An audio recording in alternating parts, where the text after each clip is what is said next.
Ang pagtatagpo ba ng simbahan ay isang negosyo? Sabi niya. Ang reliyon ngayon, ito ibig sabihin denominasyon, grupo, ay isang negosyo. Yes. Pero ang Biblia ay isang salvation. Ang pinapangaral ko sa inyo dito ay hindi pera. Yes, amen. Kundi ang sabi ng Biblia, tingnan mo, para ang tao ay makapasok sa langit, yung pinapangaral ko. Wala ko dito pinapangaral na pera. Yes. Kasi ayaw ko ng may kahalong pera itong ating pangaral sapagkat hindi yan ang tinuturo ng Biblia. Di involved sa money. Oo. Lucas chapter 15 verse 10. Kung sino ang papasok sa kalangitan. Tingnan natin. Kasi pag nagtayo ka ng church, sasabihin na pera.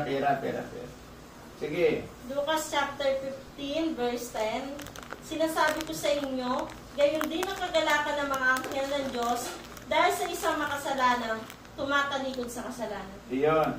Yung palang taong nagsisi at tumalikod sa kasalanan, yun ay papasok sa langit, nagpapalakpakan ang mga anghel sa langit. Wala naman dito sinabing pera.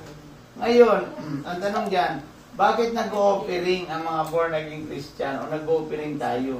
Kasi halimbawa lang, ang church natin ay siyempre may aircon yan. Nangangailangan niya ng pambayad sa CR sa ginamit mga programa. Kaya tayo nagkakaloob din dahil sa ito ay para magamit natin sa pagsisimba natin, pambayad sa tubig, pambayad sa kuryente, pambayad sa ating pastor.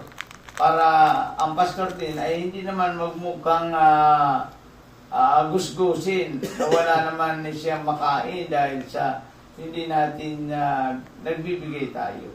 Hindi tayo nagbibigay. Kaya ang pastor natin ay parang walang-wala. Kaya iyon ang ibig sabihin nito. Pero hindi ito negosyo. Pero ang ibang, kaya nagsasabihan ng ibang mga tao na ang reliyon ay negosyo. Halimbawa, yung mga nagmumula yan doon sa mga false prophet. Halimbawa, tulad ng mga tao natin dito, malalaking mga tao dito sa gobyerno ay sa ating bansa ng mga mangangaral. Nagtayo sila ng mga malalaking reliyon upang magkamal ng salapi. Hindi po yan tama. Hindi yan tama. Ang mabuting balita, ibig sabihin, proclaiming the gospel of God for the assurance of salvation. Para ang tao ay makatiyak na siya maligtas, yun talaga ang good news.